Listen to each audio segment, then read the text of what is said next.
the Gomal or Gomal River in ancient Hindu texts, a detailed exploration.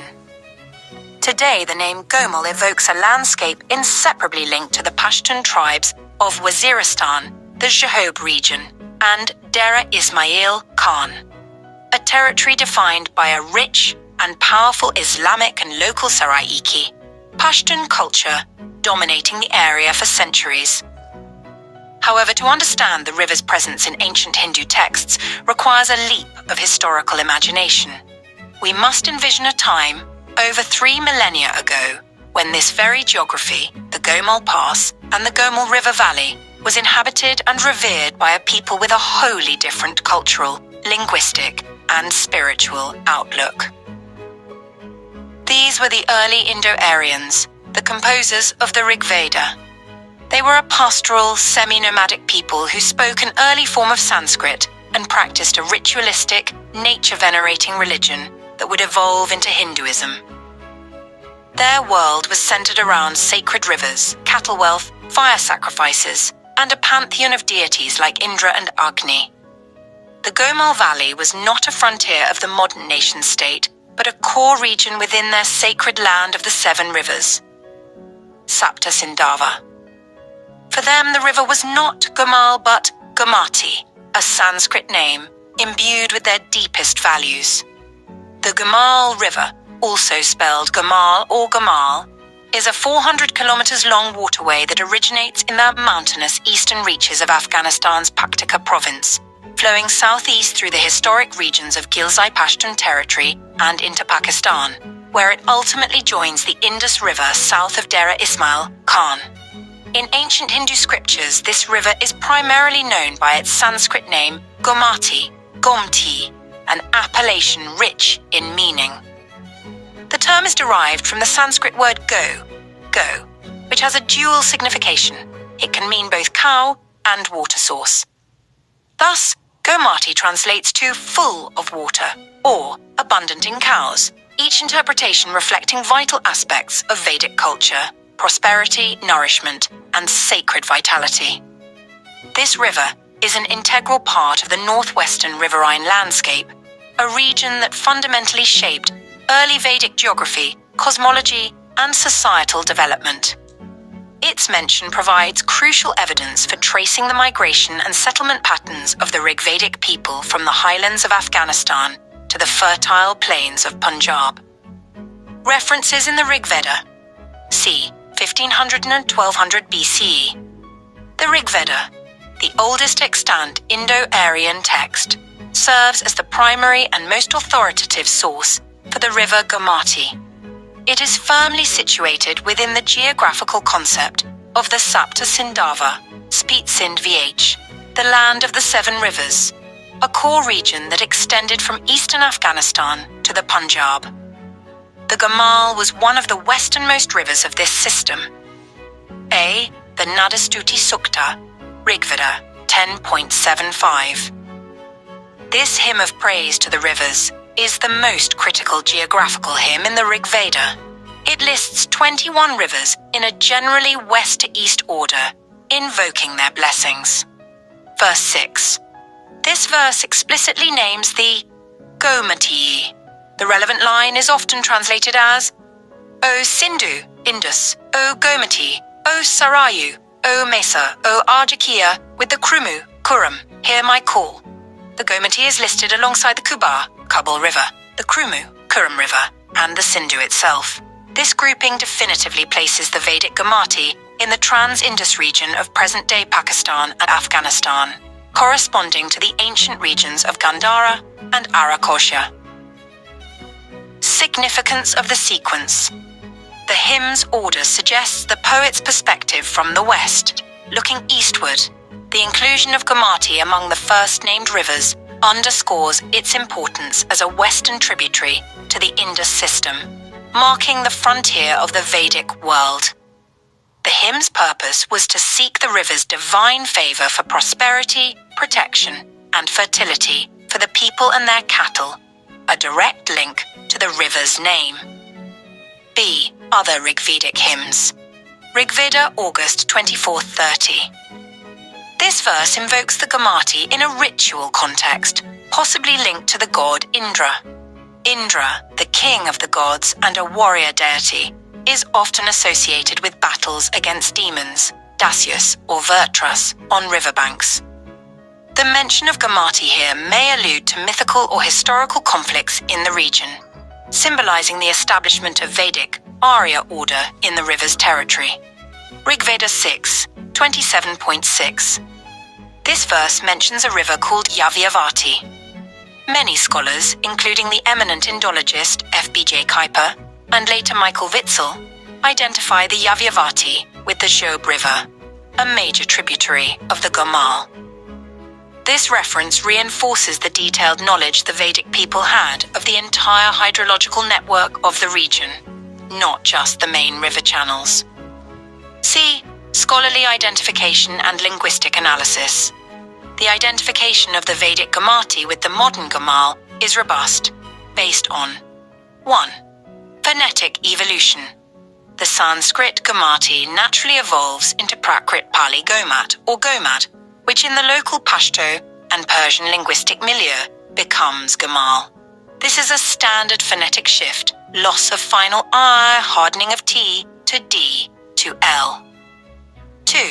Geographical consistency. The river's described location, west of the Indus, south of the Kurram, Krumu, and flowing from mountainous terrain, matches the Gomal's course precisely. 3. Contextual corroboration. Its consistent pairing in hymns with the known rivers Kuba, Kabul, and Krumu, Kurram, leaves little room for doubt. References in later Vedic and post-Vedic literature. As Vedic culture moved further east into the Gangetic Plain, the memory of the northwestern rivers became more mythologized and occasionally conflated with other rivers bearing similar names. A. The Brahmanas, c. 1700 BCE. These are prose texts that explain the rituals and mythology of the Vedas. The Tandya Mahabrahmana or Panchavimsha Brahmana reiterates the Rigvedic geography, listing the Gomati among the rivers of the northwest, preserving its identity as part of the Indus basin long after the center of Vedic culture had shifted. B. The epics, the Mahabharata. While the epic's primary geography centers on the Ganges-Yamuna Doab, the northwestern rivers appear in the context of military campaigns and descriptions of the known world, Bhuvanakosa. The Gomati is mentioned in the Digvijaya Parva, the Book of Conquests, where warriors like Nakula are said to have subjugated regions watered by rivers like the Gomati, placing it in the frontier lands of Arachosia. This reflects a historical memory of these regions as distant semi-mythical borderlands of the Vedic sphere. C. The Puranas, circa 301,000 CE. The Puranas, encyclopedic works of mythology and cosmology, further sacralize the river, though they sometimes blur its distinct northwestern identity. Deification. The Gomati is often deified as a river goddess, one of the many daughters of the divine sage Vashista, or sometimes of Brahma. This connects her to the broader family of sacred rivers. Conflation.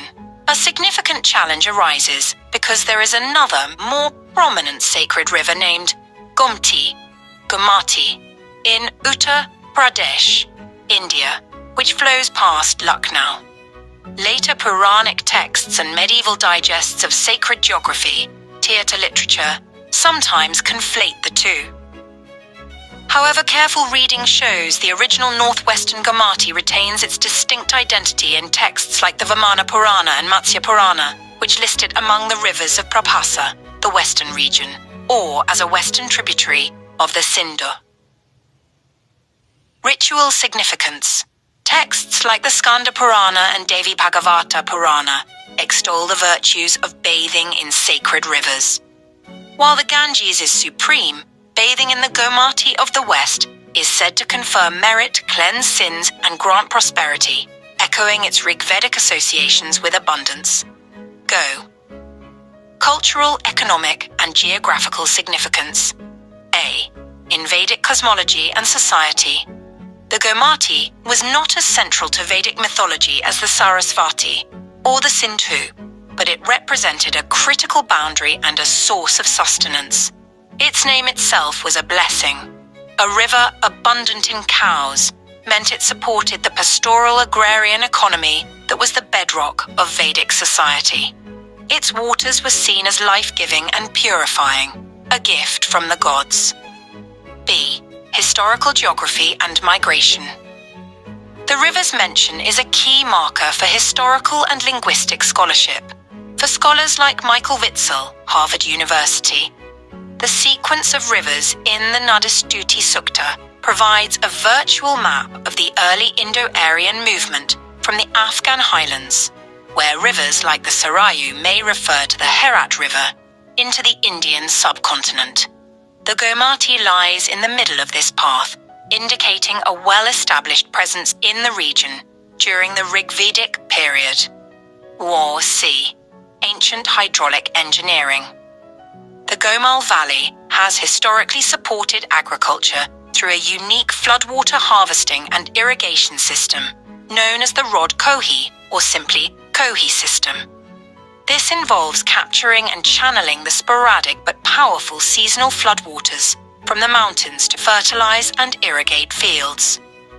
While not described in Vedic texts, this ancient practice, still in use today, is precisely the kind of water management that would have allowed early Vedic settlements to thrive in this semi-arid region, giving tangible meaning to the river's characterization as a source of abundance. D. Modern legacy and continuity. The river's practical importance continues. The Gomal Dam, completed in 2011, is a modern megaproject that harnesses the river for irrigation and hydroelectric power, a contemporary echo of its ancient role as a sustainer of life. Its Vedic name, Gomati, survives in local Pashto as Gomal, and in scholarly discourse as a vital clue to understanding the dawn of Indian civilization. Conclusion. From sacred text to historical source, the journey of the Gomal River through Hindu scriptures, from its clear geographic listing in the Rigveda to its more mythologized presence in the Puranas, exemplifies how ancient texts preserve layers of historical memory. The Gomati's legacy underscores a fundamental truth. The sacred geography of Hinduism is deeply rooted in real landscapes. Its waters were not just poetic metaphors, but vital arteries that shaped migration routes, economies, and the spiritual imagination of a civilization. Studying this river, therefore, bridges the gap between the hymns of ancient seers and the archaeological and hydrological realities of the land, offering a compelling narrative of cultural continuity and change in one of the world's oldest living traditions.